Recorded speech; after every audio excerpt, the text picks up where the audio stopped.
Good day, fellow investors. The stock market is reaching all-time highs again, or at least getting close. The global stock market is reaching all-time highs, and the beautiful bill is just a statement that the global Ponzi scheme we are living in is just getting bigger.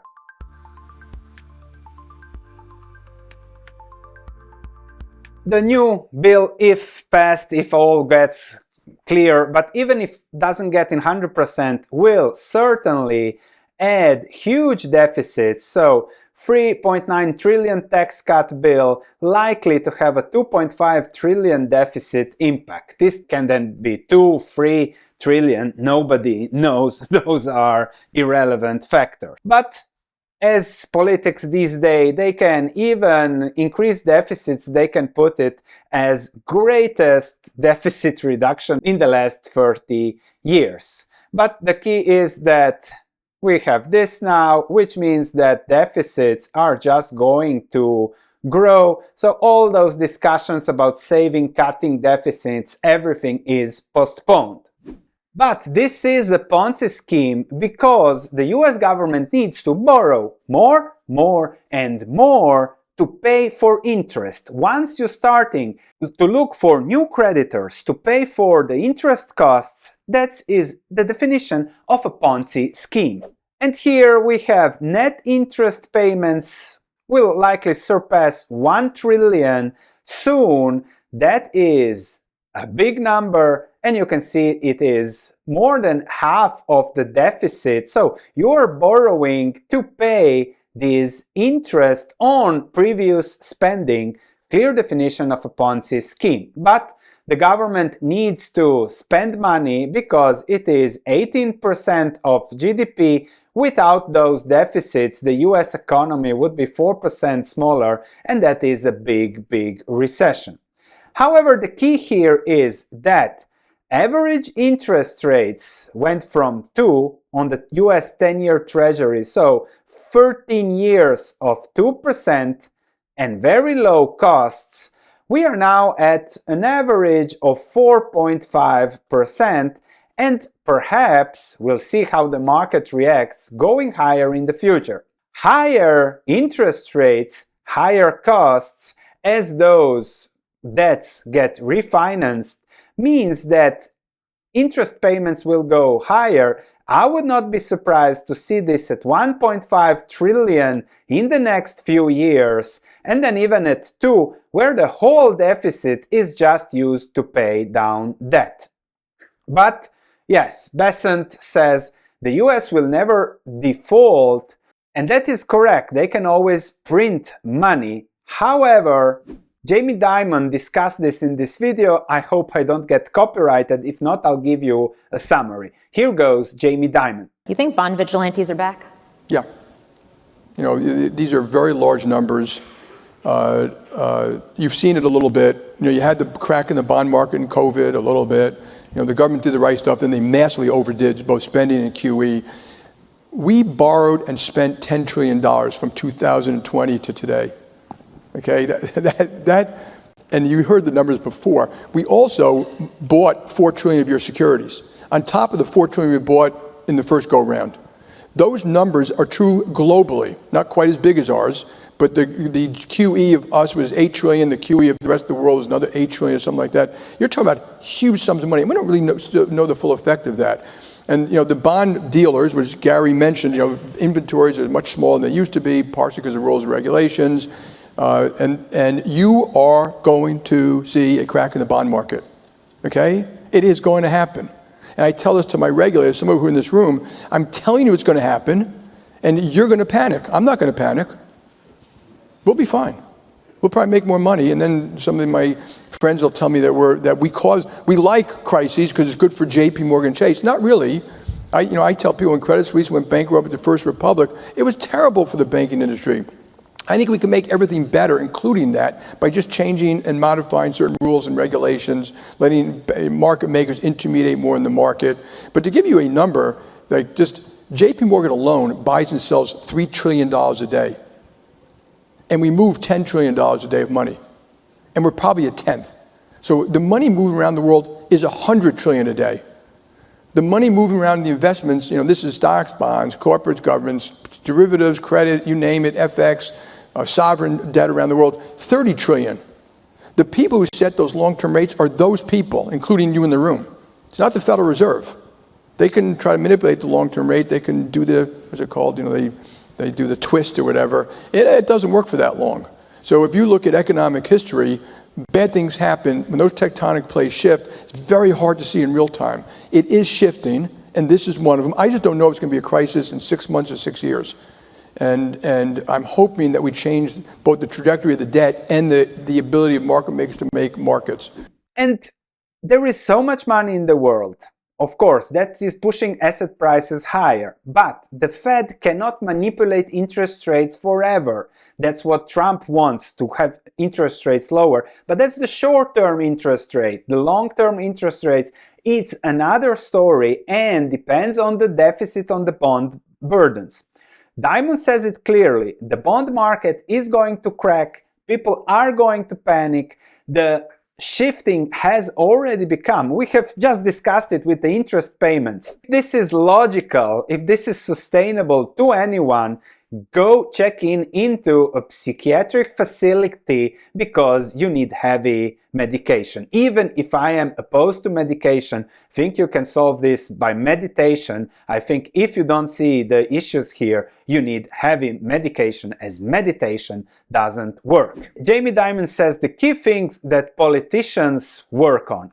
6 months or 6 years, I don't know. As soon as you say that, politicians grasp, oh, it's not an imminent problem, we can just keep on doing.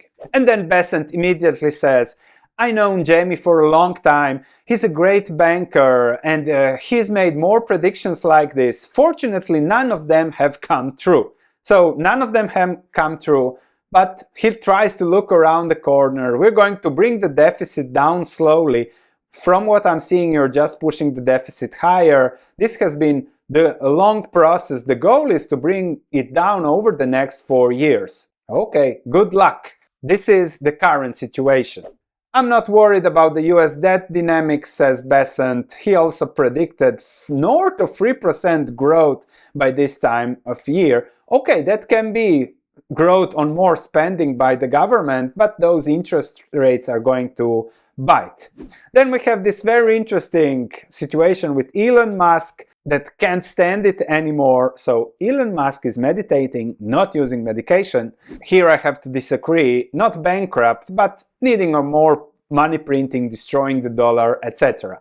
And perhaps this is the key that will make everything clearer for you. If we look at net interest payments for the 2020 budget, it's 382 billion. 2025 budget is 952 billion. This is the trend, 8% of spending to 14% of spending to a quarter of sources of financing goes to this, and this is clearly unsustainable. Then we have Trump doing tariffs. It's hard to make a deal with Xi. If you read The Art of the deal is made, but who has the upper hand? So thanks for making that clear, Trump. And here we see already China, okay, forecasts a little bit slower, 4%, 5%. The US is going down. We have had contraction in the first quarter, we'll see now, but going down in growth estimations, far from the 3% Besant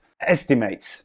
Now, this is clear a business gamble. Let's see for how long it works. The key question is, what if it goes wrong? We cannot predict how it will work. It's just a gamble. What if it goes wrong in 6 years? Trump will be 84.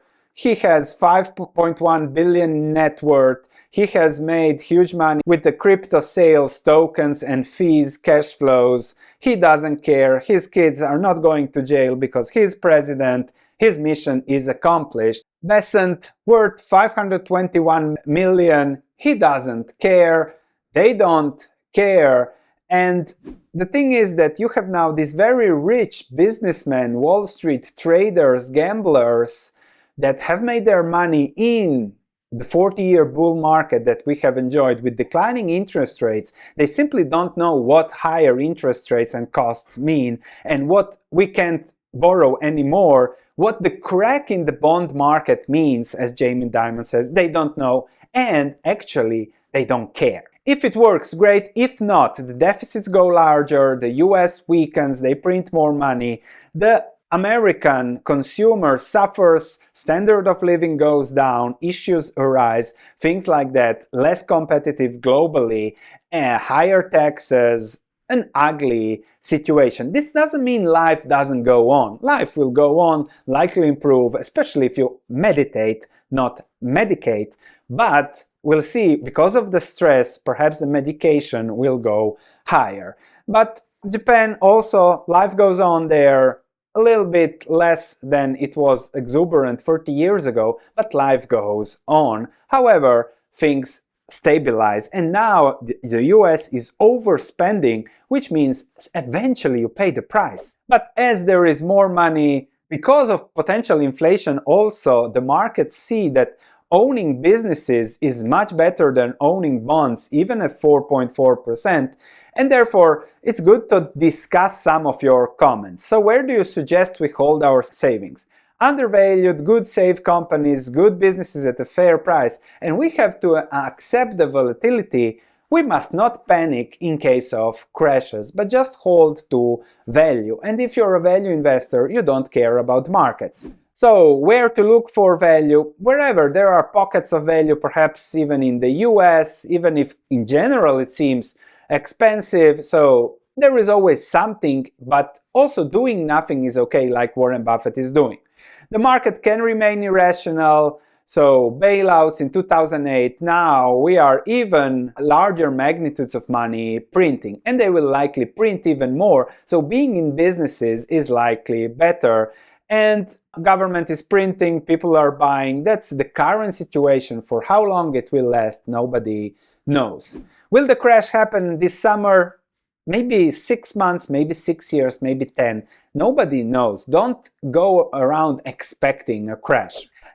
Because somebody sold everything in 2014 because the market was overvalued. Look at the market now. But if you invest in good businesses at a good price, you will do equally as the market in market bubbles, and you will do much better than the market when the market crashes. That's the long-term investing cycle. And then there is this, of course, connection between work, GDP, investing in 401k. When you're limited to just what your employer offers, the Wall Street gets their fees. But for now, I hope the Ponzi scheme continues and there is some miracle solving it, but we'll see. I have no predictions for the S&P 500. For me, it's just too risky, and I prefer to find value investments. And the key is to think in real returns. If we look at the environment, we have had 40 years of declining rates. Maybe we are going in 20 years of growing rates, and you never know. Everyone is focused on these ups and downs. The market exploded here, then it crashed, then it went up, then it crashed, then it went up. So that's the craziness, but the long-term trend is what you want to focus as a long-term investor. It is likely we are going to have this over the next 10-20 years because of how governments behave. So we must think at the real rates. We must have protection from inflation, owning good assets, businesses that can do well over time. You can also be hedged if it makes you sleep better. So check that video in the link in the description below. Thanks for watching. Check my other videos, my research platform. We are hedged, owning good businesses. Everything looks good. Thank you, and I'll see you in the next video.